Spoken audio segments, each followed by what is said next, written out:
गा मेरे मन गा, बुने अनबुने सपनों के संग, मशहूर हस्तियों के साथ एक मुलाकात, मन की बात मधुर गीतों के साथ।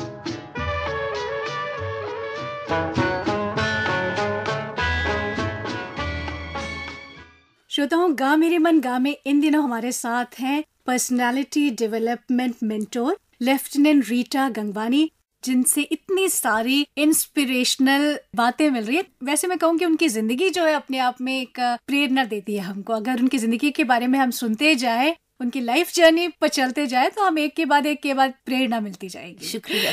तो रीटा जी, आर्मी से रिटायरमेंट की आपने क्यों सोची? आर्मी से रिटायरमेंट की बात तब आई जब मेरा ब्याह फिक्स हो गया और मेरे जो हस्बैंड हैं वो एक सिविलियन है, आर्मी से नहीं है। तो आप जानते हैं कि आर्मी में हर 2 वर्ष में हमारी जो है पोस्टिंग हो जाती है, ट्रांसफर हो जाती है। तो हमारे बूढ़े जो इन लॉज थे उनकी भी देखभाल करने के लिए कोई नहीं था। तो हालात ऐसे थे कि मुझे आर्मी से वॉलंटरी रिटायरमेंट लेना पड़ा।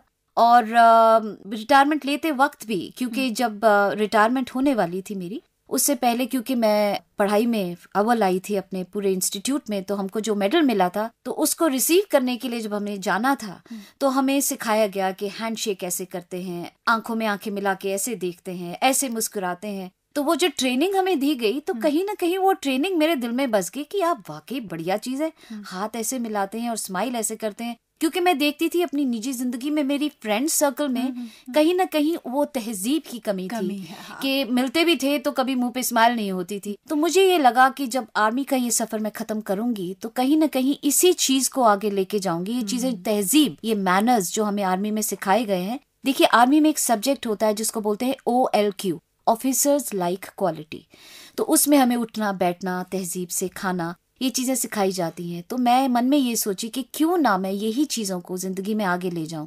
तो जब रिटायरमेंट हो गया तो उसके बाद उस ब्लू मैप को साथ में रख के, वो नक्शे को ध्यान में रखते हुए मैंने आगे की अपनी जिंदगी की कड़ियां जोड़ी और उस मुकाम पे चल पड़ी। तो चलिए, आगे की इस जिंदगी के बारे में हम इस गाने के बाद सुनेंगे जो अभी आप हमको सुनवाने जा रहे हैं। जी, अगला जो मेरा गीत है वो मैं सुनवाना चाहूंगी कि आने वाला पल जाने वाला क्या है। बात है। क्योंकि अभी आज मैं आपसे बात कर रही हूँ और थोड़ी देर के बाद श्रोता की कानों में मेरी आवाज सिर्फ गूंजती रह जाएगी। शायद मेरे कहे गए शब्द उनके दिल में उतर जाएं। तो ये पल जो जा रहा है दोस्तों, इसी पल में जीना सीखिए, क्योंकि ये पल फिर लौट के नहीं आएगा।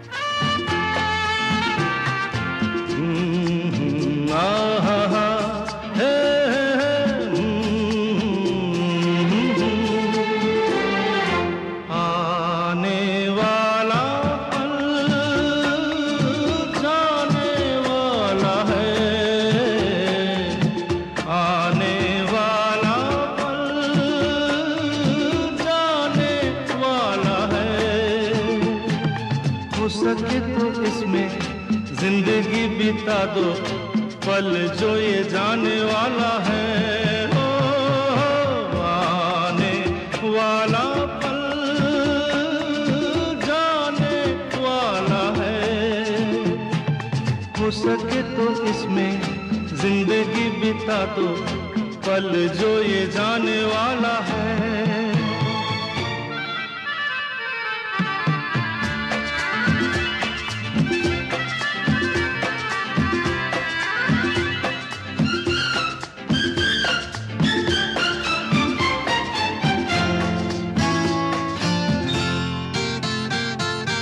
एक बार यूं मिली मासूम सी कली, एक बार यूं मिली मासूम सी कली, हो खिलते हुए कहा खुशबाश में चली। देखा तो यही है, ढूंढा तो नहीं है पल जो ये जाने वाला है। ओ, आने वाला पल जाने वाला है। हो सके तो इसमें जिंदगी बिता दो पल जो ये जाने वाला है।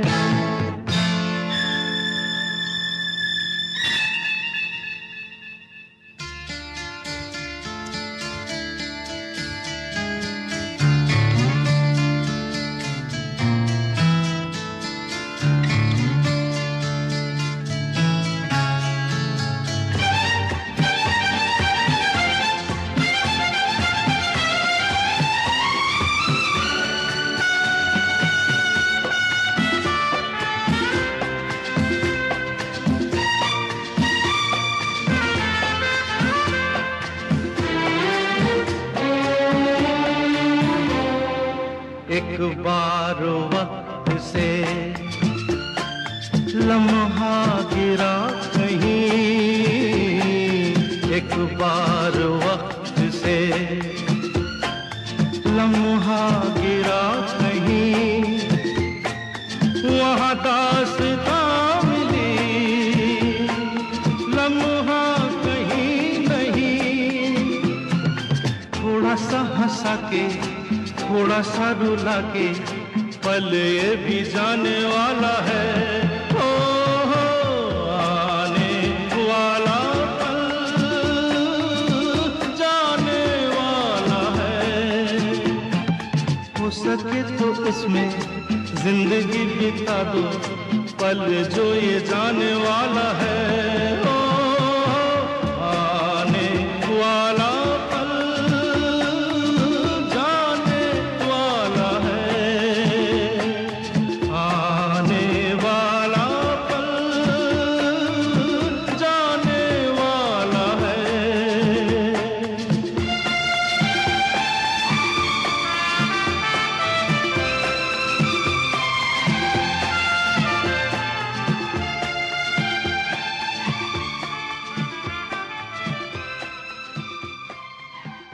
श्रोताओं, आने वाला पल जाने वाला है। जी हाँ, तो हम सभी इस पल को समेट ले, जो कुछ सीख सकते हैं, जितना कुछ सीख सकते हैं इस पल से वो सीख ले। और इससे बेहतर मौका हमारे श्रोताओं को क्या मिलेगा कि रीटा गंगवानी जी हमारे साथ हैं, जो हमें इतनी सारी इंस्पिरेशनल बातें बता रही है उनकी लाइफ के बारे में और तहजीब के बारे में भी आपने बताया। तो रीटा जी, आर्मी से रिटायरमेंट के बाद आप फर्दर स्टडीज के लिए स्विट्जरलैंड जी और उसके बाद न्यूयॉर्क चली गई जी। तो पढ़ने की कोई उम्र नहीं, कोई सीमा नहीं, कभी भी बस या अभी नहीं, ये नहीं होता। नहीं, ऐसा नहीं है। देखिए, पानी में से जब भी मछली को निकाला जाए वो फ्रेश ही रहती है। तो आप कभी भी जिंदगी में, कहते हैं कि सीखने की उम्र तो मरते दम तक नहीं जाती। आप रोज कुछ ना कुछ नया सीख सकते हैं। तो जब मैंने ये करने की सोची, सीखने की सोची, तो मन में ये था कि जो भी मैंने सीखा वो तो पुराना हो गया, नए वक्त के साथ नई चीजें आती हैं। तो अगर मैं वही पुरानी चीजें लोगों को सिखाऊंगी तो कहीं ना कहीं पिछड़ी हुई नजर आऊंगी। तो प्रेजेंट जमाने के हिसाब से नई चीजों को सीखने के लिए मैं आगे गई, उनको सीखा और आज भी सीख रही हूँ, ताकि जो जनरेशन आप देख रहे हैं कितना गैप आ गया है पुराने में और हम में, तो उनके हिसाब से अपने आप को उनके साथ ढाल कर उन्हीं की भाषा में अगर मैं उनको कोई चीज सिखा सकूं तो वही रंग लाएगी। इसीलिए मैं जो कह रही हूँ कि आप कभी ये ना सोचिए कि पढ़ाई के लिए मैं बूढ़ी हो गई हूँ या बूढ़ा हो गया हूँ। मरते दम तक आप कुछ न कुछ नया सीख सकते हैं। तो कभी भी पीछे ना मुड़ के देखिए, आगे ही बढ़ते रहिए और देखिए आप जितना बटोरेंगी उतना ही आप बांट पाएंगी औरों को। स्विट्जरलैंड और न्यूयॉर्क में आपने किस विषय पर पढ़ाई की? मैंने बेसिकली फिनिशिंग स्कूल कहते हैं, फिनिशिंग का मतलब जहाँ पे आपको पॉलिश किया जाए। तो फिनिशिंग स्कूल के अंदर जाके मैंने तहजीब, जैसे कि चमचे कांटे से कैसे खाते हैं, कौन से कपड़े आपके ऊपर अच्छे लगेंगे, कौन से रंग आपके ऊपर अच्छे लगेंगे, आपकी कद काठी के हिसाब से कैसा मेकअप आप पे अच्छा लगेगा। आप दफ्तर में जाती हैं तो आप कैसे तैयार होके जाएं, चाहे आप पुरुष हैं या महिला। दफ्तर में आपका बिहेवियर कैसा हो लोगों के साथ में, गेस्ट बन के किसी के घर जाते हैं तो आपका बिहेवियर कैसा हो। तो देखिए, इसको हम अंग्रेजी में कहते हैं एटिकेट। एटिकेट माना तहजीब। तो जो घर में हम लोग या अपनी निजी जिंदगी में तहजीब हम लोग इस्तेमाल करते हैं उसको बोलते हैं सोशल एटिकेट, और जो हम दफ्तर में इस्तेमाल करते हैं उसको बोलते हैं बिजनेस एटिकेट। तो उन दोनों की अलग पढ़ाई होती है, जिसमें आप दोनों तरीके से, चाहे आप निजी जिंदगी में या आप अपने दफ्तर में, उनको अगर अपनाएंगी तो अलग नजर आएंगी। और ग्लोबलाइज हो गए हैं हम लोग, हमारे इंडिया में घुस के बहुत इन्वेस्टमेंट की है, हमारे बहुत से बच्चे बाहर जा रहे हैं। तो जब तक हम इन संस्कारों को नहीं समझते, उनकी तहजीब को नहीं समझ पाते, तो खुद को वहाँ पे एडजस्ट नहीं कर पाते हैं। तो ये चीजें सीख कर अच्छे से अच्छी कंपनी, अच्छे से अच्छे देश और अपनी निजी जिंदगी में आप हमेशा खुश रहेंगे, सफल रहेंगे। अब हम कौन सा गाना सुनने वाले हैं? इतनी इम्पोर्टेंट बातों के बाद? इतनी इम्पोर्टेंट बातों के बाद जो मैं सुनाने जा रही हूँ वो है, जैसे मैंने आपसे कहा कि मेरा काम है बांटना, प्यार बांटना, तो मेरा जो फेवरेट गाना है वो है प्यार बांटते चलो, क्या हिंदू क्या मुसलमान, हम सब हैं भाई भाई। जिस दिन हम ये मान ले कि हम ईश्वर की संतान हैं और हम कोई जाति बाती इन चीजों में विश्वास ना रखें, उस दिन हम जिसको कहते हैं ना, वाकई में कहेंगे कि ये संसार जो है रहने लायक हो गया। तो प्यार बांटते चलो, प्यार बांटते चलो।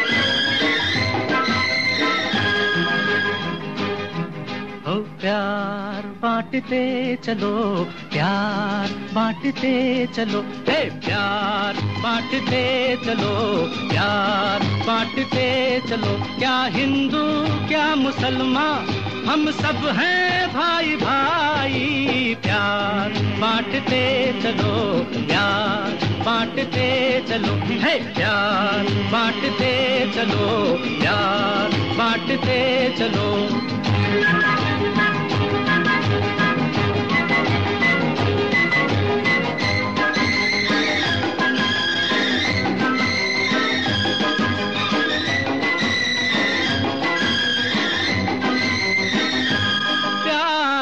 जिंदगी की निशानी, ये बुजुर्गों का कहना है यारो। एक ही साज के तार हैं सब, हमको मिलजुल के रहना है यारो। ये प्यार है जिंदगी की निशानी, ये बुजुर्गों का कहना है यारो।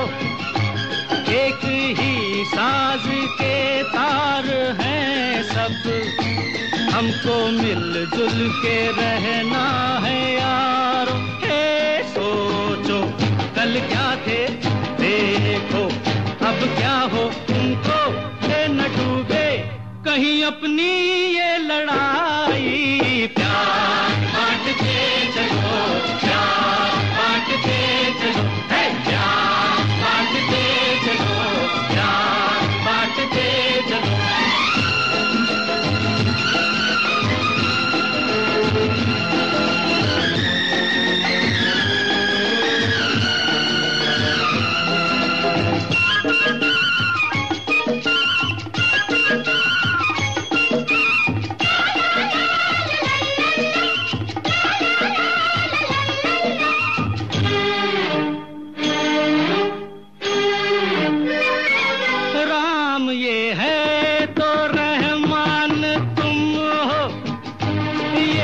करतार तो जान तुम हो, नाम कुछ हो मगर ये न भूलो, सबसे पहले तो इंसान तुम हो। हे राम ये है तो रहमान तुम हो, ये है करतार तो जान तुम हो, नाम कुछ हो मगर ये न भूलो, सबसे पहले तो इंसान तुम हो।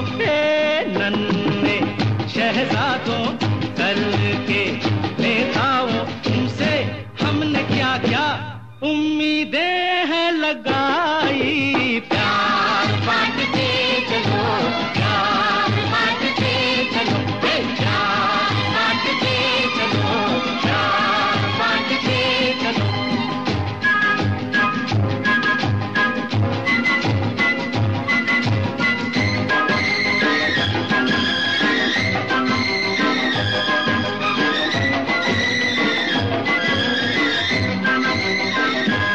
ये अजंता है वो ताज देखो, हर जगह प्यार की है कहानी। प्यार सदियों से अब तक अमर है, और हर चीज है आनी जानी। ये अजंता है वो ताज देखो, हर जगह प्यार की है कहानी। प्यार सदियों से अब तक अमर है, और हर चीज है आनी जानी। ये जब तक ये दुनिया है तब तक ये जिंदा है, सबने सर झुकाया जब इनकी याद आई। प्यार बांटते चलो, प्यार बांटते चलो, हे प्यार बांटते चलो, प्यार बांटते चलो। क्या हिंदू क्या मुसलमान, हम सब हैं भाई भाई। प्यार बांटते चलो, प्यार बांटते चलो, है प्यार बांटते चलो, प्यार बांटते चलो, है प्यार बांटते चलो। आकाशवाणी,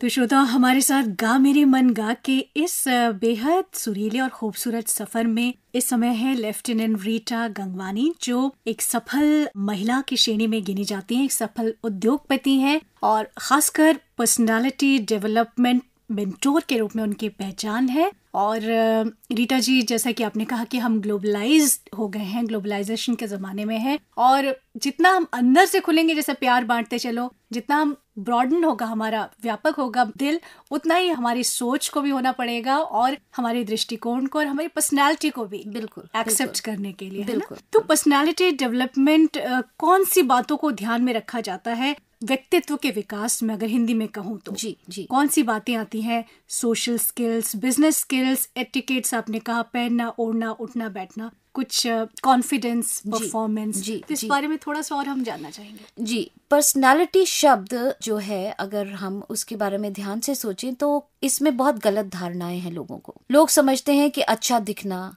गोरे होना, लंबा होना, बहुत अच्छे से बोलना, सिर्फ इसी को अच्छी पर्सनालिटी मानते हैं। लेकिन उसको मैं नहीं कहूंगी एक अच्छी पर्सनालिटी। देखिए, धरती 5 तत्वों से बनी है, जल, वायु, पृथ्वी, अग्नि और आकाश। और ये सारी की सारी 5 चीजें भगवान ने एक बैलेंस में बनाई है। ना पानी ज्यादा है, ना आग ज्यादा है। अगर इनमें से कोई भी चीज ज्यादा होती तो धरती रहने के लायक नहीं रहती। बिल्कुल उसी तरीके से जैसे इन 5 तत्वों से बैलेंस बना के धरती बनी है, उसी तरीके से 5 तत्वों से बैलेंस बना के इंसान की पर्सनालिटी बनी है। तो अगर आप मुझसे पूछें एक अच्छी पर्सनालिटी क्या है, तो मैं कहूंगी एक अच्छी पर्सनालिटी वो है जिसमें 5 तत्व हों। Good personality sum total of, कुल मिला के, फिजिकल मतलब अच्छा दिखना। अच्छा दिखने का मतलब ये नहीं कि ब्रांडेड कपड़े पहनना। अच्छा दिखने का मतलब साफ सुथरे होना, खुद का ख्याल रखना। सो फिजिकल, मेंटल, अच्छी सोच रखना। कल्चरल, ऊंच नीच का भेदभाव ना होना। स्पिरिचुअल, खुद में विश्वास रखना। एंड सोशल, लोगों के बीच उठने बैठने की तमीज होना। यानी कि डेफिनेशन के हिसाब से हम चलें तो good personality sum total of, यानी कि कुल मिला के physical, mental, social, cultural and spiritual qualities of a person. अब आती है असली बात, इन अ बैलेंस्ड फॉर्म। ये भी बैलेंस में होनी चाहिए। कई लोग फिजिकल की तरफ इतना होते हैं, सारा दिन कंघी शीशा लेके खड़े हुए। कुछ लोग सारा दिन स्पिरिचुअल में जा रहे हैं। नहीं, अगर आप एक अच्छी पर्सनालिटी बनाना चाहते हैं तो आपको अपने अंदर झांक के देखना होगा कि इन 5 तत्वों में से ऐसा कौन सा तत्व है जिसकी आप में कमी है। क्या मुझे गुस्सा ज्यादा आता है? क्या मैं बहुत ज्यादा फिजिकल की तरफ झुक गया हूँ? तो जब आप गौर से इन 5 तत्वों को देखेंगे तो आप पाएंगे कि कहीं न कहीं 1 या 2 तत्व आपके जो है बैलेंस से आउट हो चुके हैं, और फिर आप उन्हें बैलेंस कीजिए। फिर देखिए, कौन नहीं कहता कि आपकी एक अच्छी पर्सनालिटी है। क्या बात है, ये बातें तो हमें कभी भी कहीं से भी जानने को नहीं मिली रीटा जी। तो हम शुक्रगुजार हैं आपके, मैं खुद और शायद हमारे लिसनर्स भी, जो खास करके जो हमारे यंग लिसनर्स होंगे, क्योंकि हम देखते हैं कि वो आजकल ज्यादातर फिजिकल की तरफ बहुत ज्यादा ध्यान चला गया। क्योंकि आजकल एक धारणा है, जो दिखता है वो बिकता है। दूसरी धारणा ये भी होगी, भला उसकी साड़ी मुझसे सफेद कैसे। तो कंपैरिजन हो रहा है, लोग एक दूसरे की होड़ में लगे हुए हैं आगे बढ़ने की। लेकिन वो ये भूल जाते हैं कि हर एक इंसान अलग है, कोई इंसान एक सा नहीं होता। जैसे 5 उंगलियां बराबर नहीं होती, जुड़वा भी अगर आप देखें तो वो भी भिन्न होते हैं कहीं ना कहीं। भाई, जब आप सा कोई है ही नहीं तो फिर आप अपने को दूसरों से क्यों कंपेयर करते हैं? आप एक डिजाइनर पीस हैं जो भगवान ने आपको इस धरती पे उतारे हैं। तो अपनी डिजाइनर जिंदगी बनाइए, खुद को अलग बनाइए, और फिर देखिए उसको लोग जब मुड़ के कहेंगे तब कहेंगे लोग ये एक अच्छी पर्सनैलिटी है। तो कभी भी खुद को नीचा नहीं या छोटा नहीं समझना, हमेशा यही मानना कि मैं औरों से भिन्न हूँ और मेरे अंदर क्या ऐसी चीज है जो मैं भिन्नता में आगे निखार के ला सकता हूँ। क्या बात है, तो मैं खुद एक डिजाइनर पीस हूँ। जी हाँ, मैं खुद एक डिजाइनर पीस हूँ। ये बात अगर लोग मान लें तो मुझे लगता है ये होड़ कहीं ना कहीं खत्म हो जाएगी। मतलब हमें किसी दूसरे से कंपटीशन नहीं करना है, कंपटीशन मेरे अपने अंदर, जो अपने अंदर अपने आप से है। आज जो मैंने किया, कल मैं उससे बेहतर करूंगी, फिर परसों मैं उससे भी बेहतर बनूं। एक्सीलेंस अपने ही बिल्कुल बिल्कुल, अपना बेंचमार्क खुद बनिए। खुद, क्या बात है। तो एक गीत अब हो जाए। जी, मैं अब एक खास गीत अपने श्रोताओं को सुनाना चाहूंगी, क्योंकि मुझे पीछे से प्रेरणा देने के लिए हमेशा मेरे बड़े भाई रहे हैं, जो अभी रिसेंटली इस दुनिया से गुजर गए। मुझे गाना भी किसी ऐसे गुरु ने प्रॉपर नहीं सिखाया, मेरे भाई ने ही सिखाया। तो वो और मैं एक गाना गाया करते थे साथ में, जो मैं अपने श्रोताओं को सुनवाना चाहूंगी एक श्रद्धांजलि के रूप में अपने भाई के लिए। ये गीत है, इतना न मुझसे तू प्यार बढ़ा कि मैं एक बादल आवारा।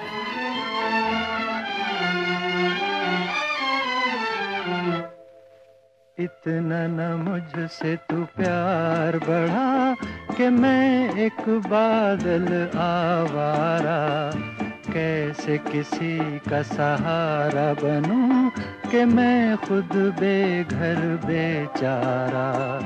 इतना न मुझसे तू प्यार बढ़ा कि मैं एक बादल आवारा, कैसे किसी का सहारा बनूं कि मैं खुद बेघर बेचारा।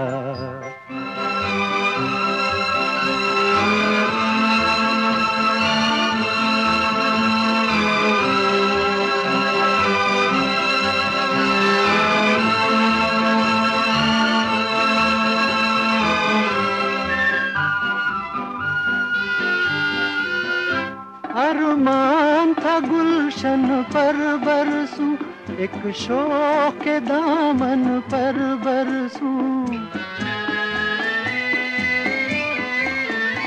अरमान था गुलशन पर बरसूं, एक शौक के दामन पर बरसूं। अफसोस जली मिट्टी पे मुझे तकदीर ने मेरी दे मारा।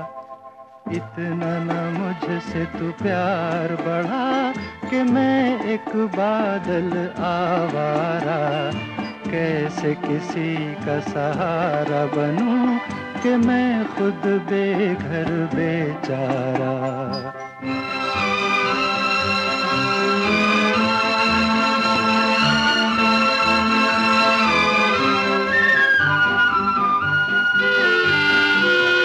मदहोश हमेशा रहता हूँ, खामोश हूँ कब कुछ कहता हूँ।